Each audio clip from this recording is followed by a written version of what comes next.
Hello everybody, welcome to Indigo Tarot Odyssey and Happy New Year! I'm wishing you all warmth and blessing and happy wishes and manifestations and all those feel-good vibrations that keep that fire burning for life, and knowing there are ebbs and flows and accepting them. I am just hoping everybody has this big radiant glowing protective light around them that makes them feel good about themselves and their path, and knowing that all of these little sidebar journeys and paths and things that come about, they're all part of it.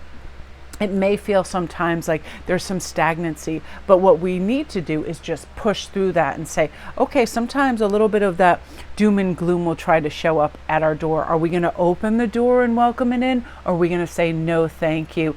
Open that back door, let it pass right through and go out the back door.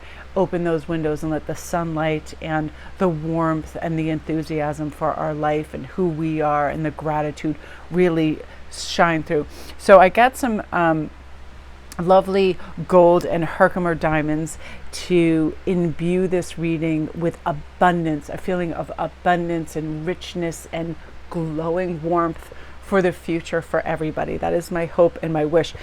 And I find these cards really perfect for the new year because it's shadow and light, it's yin and yang. It is, that push and pull of want and desire, as opposed to, and if that's constant, as opposed to feeling contentment and happy and abundant, and being able to let that register and sort of evaluate, why do I feel this instant want for something else? Why can't I live in this joyous moment of whatever's happening around me in sheer abundance and love? Why am I always looking for more? Why do I feel the need to acquire all of that? And this really goes with that solution and problem.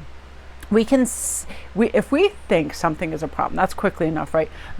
Think if somebody came up to you and said, we have a problem. How are you going to feel in that moment? You're probably going to feel a little reactive, you're back up, and you're like, we do? It seems like you do.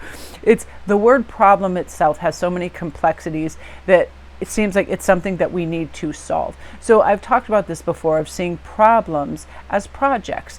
And oftentimes problems arise due to something that we truly haven't reflected upon and tried to work on. It's like a ball of yarn that becomes tangled. If we let it just get more and more tangled and we're yanking at it and it's getting knots in it, instead of calm, smooth evaluation of, okay, what has been existing in my life? I'd love for you to do this right now. And I'll do this sometimes at the end of the evening. What is one thing that keeps boomeranging back to me that I'm having issues with, that's not helping me move forward and soar, and is sometimes a weight? I just want to fly. What is going on? And one of those things for sure is organization within my resources, in terms of sometimes like my beads and my tools and my cards and everything, kind of being shelved and boxed and in different places. And that has been something that's been going on for years. I just get really enthusiastic. I do a bunch of reads and then I have to go do something. So I tuck this here, there, and everywhere. So when I see that as kind of, that is something that doesn't make for the smoothest operation. So what is the solution of that? I find when I document things, it's as simple as me writing it down. Put things away in the same place. Everything has a place for everything, and then when you go back, your keys are probably allocated a spot and, on a table, in a dish, on a hook, right? So each little thing, it's as simple as that. Oftentimes it's a very simple solution, but it's habitual patterns that make it more difficult because we are habitual creatures. So if I'm forever, pulling out everything and, ooh, let's have some of this and let's have some of that, then I'm tucking away. Like, for instance, I had this ornament that was clear and I filled it with these diamonds, and before Christmas I couldn't find it because I have all these working boards and I have all this shelving, and I started tucking everything away, and I literally just tucked this like mood board away with all the stuff on it, and I just refound it today. So an easy solution to that problem is allocate a spot and continually put that there.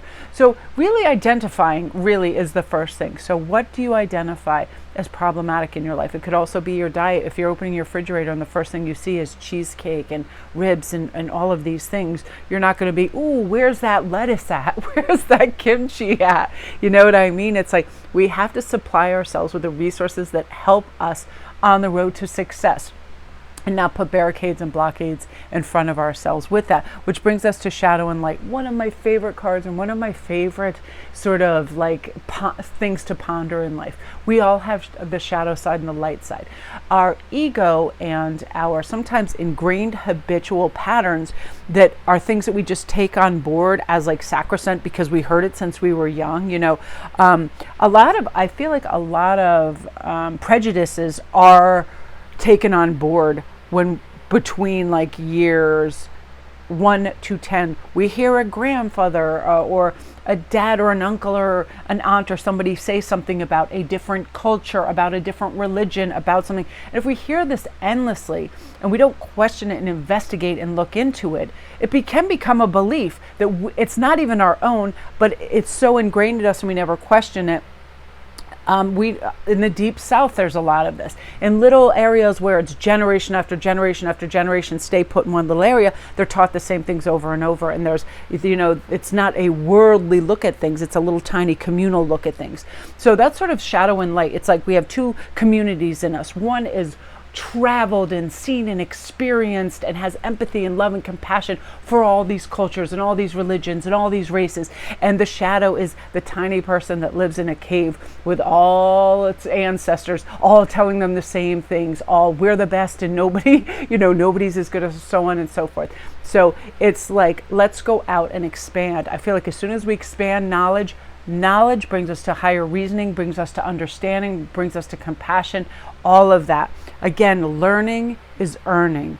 Learning is earning intelligence, emotional intelligence, love, compassion, all of those things. So this is a good time to ask yourself, what is something that I do that's just habitual that I think about a culture, about a place that I haven't really investigated, and or about judgments we might make at somebody. Say somebody, I remember there was a thing where all the comedians and everybody was going nuts about people being in their pajamas or slippers at airports or in supermarkets. It's like, I don't feel the need to judge anybody. I have run out looking like, I don't think I've worn like straight up pajamas because I'm going to Instacart at that rate. But I'm sure I've gone out looking like some crazed Stygian witch that people are like, I don't need to be talking to that gal over there. I've looked a little crazy.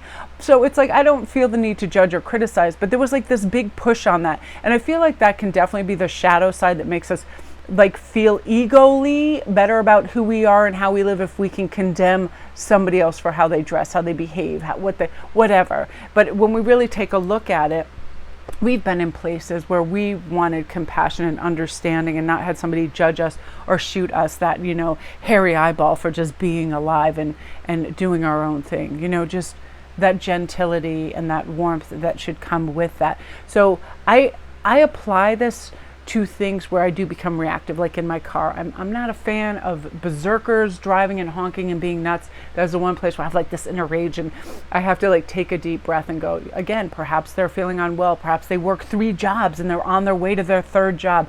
I'll always try to implement that and bring in the light. It helps me breathe better and slow it all down and recognize that we all have a path and we should have compassion for one another for sure, which brings us to conflict and peace. I feel like overthinking and just constantly churning those wheels of thought instead of feeling our way through things can bring in that conflict. Because the more we can think ourselves out of a good idea, a good plan, a calm place and a peaceful place, because we'll drag in the what ifs. What if they don't like me? What if they don't like my idea? What if, you know what I mean? And then we get the Goldilocks, everything's too hot, too cold, they're all over the map. And instead we take a deep breath and ask ourselves right here and now, what brings me the most peace? For me, funnily enough, it is doing readings. It is just sitting with my family and playing games and watching films and being with my animals, creating jewelry, thinking of ideas, really, really journaling out things, being expansive, watching also any nature program. I love things on gorillas and chimpanzees and forests and oceans and all of these things. And the weirdest thing that came on the other night was called Pamela's Garden. And I just saw these flowers, so I got excited. I pressed on it. It was Pamela Anderson had purchased some property in, it's a Canadian island. And she was just building this big garden. It was her grandmother's property that she purchased, and she was redoing the house. And just seeing the water and the land and the flowers instantly made me feel peaceful and wonderful. So knowing that that is a balm and a salve and a calming element to me, I tend to go towards nature and nature programs and just being outside. So what brings you peace, and how can you have more of it, and working towards that? We just really need to have a little bit of reflection, right, upon what does this for me, and if this affects me negatively, I'm just going to veer away from it. I don't need to go in crowded stores if it bothers me. I don't need to have loud, really heavy metal music if that's not peaceful to me. Everybody has those things that just cool the temperature, right? Just cool and bring everything down. And I feel like once we recognize what it is, we stay in that arena, and it's great for us. So my beauties, I am wishing you the happiest of New Year's. I hope you wrote down a few affirmations for yourself. You are worthy, life is beautiful, you are abundant, you are peaceful, you are expanding, you are excited for life, you are loved, all of those things, so you can have that emotional nourishment, and just stay away from things that exacerbate any kind of conflict in your life, and move towards the peace, because you deserve it. So love and light, everyone.